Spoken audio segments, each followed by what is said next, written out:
This is my hand. Do you see that? No, do you see that? Like, do you see it on it? What? What's on it? Like, maybe if I wait long enough, it might pop up.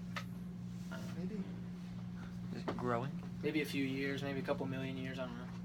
We'll see. Don't got that time, man. Yeah, I don't think we have that time. I know. Yeah.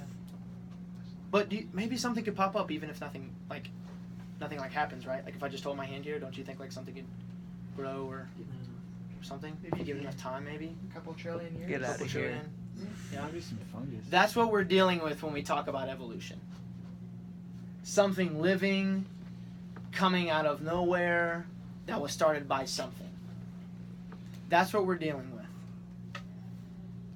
That maybe, just maybe, along the course of whatever, that something just popped up and then created something. Right? That is what I'm here to talk to you guys about today, is teaching evolution in schools and why it's a bad thing and why creationism needs to be a part of the process of learning and education as well. So for generations, the U.S. has taught evolutionary theory. And so I think it's time for a change.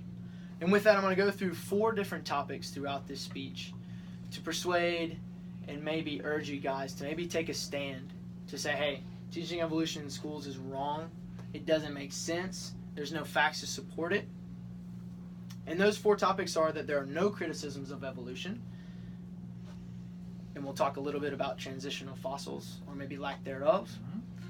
We're going to talk a little bit about how it decreases critical thinking. Also, we're going to talk about how it's a bad science and that it can create a negative mental impact on children as they grow up. So, for the first topic I want to talk about is that there are no criticisms of evolution. So, when we were in high school, I know we're all there because we're all about the same age, and we went through high school and learned in biology class about evolution and how we came to be, right? Natural selection, Darwin, that living things arise from non-living things just out of nowhere. That somewhere out in the universe, these particles hit each other, created these things, and this big explosion happened, the Big Bang, that created this whole world. And all these processes and adaptations and mutations occurred because of it. But where did that come from? I don't remember a textbook that argued the validity of evolution. It just was. It just was. And that's how it was. And everyone carried this perspective throughout high school. And I remember the arguments. You may have gotten in a few arguments yourself with some classmates. So, according to Wellman, he states the classic historical structure of having scientific beliefs passed from theory to law by having something be observed, repeated, and to make predictions based upon those observations and have repeated outcome and then falsify the results. So what we see there is stuff has to be observed, stuff has to be repeated, and you have to make predictions based upon these observations. That can't be done in evolution. And so what scientists have done is they tried to figure it out, and through a band of brothers and scientists said, hey, I want to create this theory. And then we're going to teach it in schools so that children can realize, hey, this is the foundation on which we came to be. Random particles that formed together over trillions of years to create now what is this? An emotional, mental, to us, spiritual beings that have lives and relationships. And what about transitional fossils? There's no clear evidence to prove it. Millions of fossils, yet 0 transitional fossils at all to prove, hey, evolution was a real thing. This happened. We don't see it. So evolution can't be validated to be factual because it can't be tested. And that was from Wellman. And now point number 2, evolution decreases critical thinking skills. Schools are teaching a theory that's not even proven. According to Wellman, since educational leadership wants students to think outside the box in other disciplines, why can't that be the truth for evolution? They want us to think outside the box when it comes to English or maybe writing. Be creative. Think of new ways to, lay out a new story, a new perspective, something fresh that people could relate to. But when it comes to where we came from and the foundations of the world, they completely disregard creationism and want to substitute with evolution. So they leave out the component of life that is and can be true that's completely disregarded. So evolution doesn't achieve, and we can't even answer the cause of the effects of it. And so when we look at evolution, we can't see, okay, well, all these causes out here of this, that, and whatever, but what were the effects? What brought that to there? As we talked about in the beginning, this hand, but then there's something just over trillions of years that just happened. Well, how? What was the effect of that cause? So, children need to think and decide for themselves. That's what they have to do. That's education. Giving them facts, giving them information, giving them theory, giving them a thought, and then saying, hey, I want you to use your critical thinking skills to form opinions in your way of thinking. And I guarantee if we did that in schools, that we would see children lean or err more on the side of creationism because it makes more sense. So the greatest hope is to have students argue with reasoning and logic rather than using because I was taught this. So many of us just take it in and we just say this is how it is, so I'm just going to live my life this way. Which leads me to the third point, that evolution is just bad science. And we've kind of gone over this for a while. Evolution cannot be proven. Even scientists agree it's theory.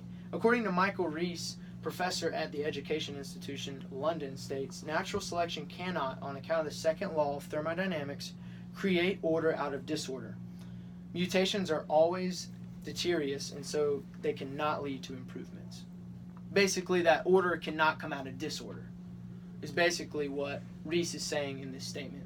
The only roaring evidence for the fossil record is the roaring evidence that there's not a transitional fossil record. There's no science to back it up. We're just talking about a lot of theory that's thrown together to say, hey, let's throw this in a biology book and give this to our students. Mm-hmm. And even Darwin doubted fossil records.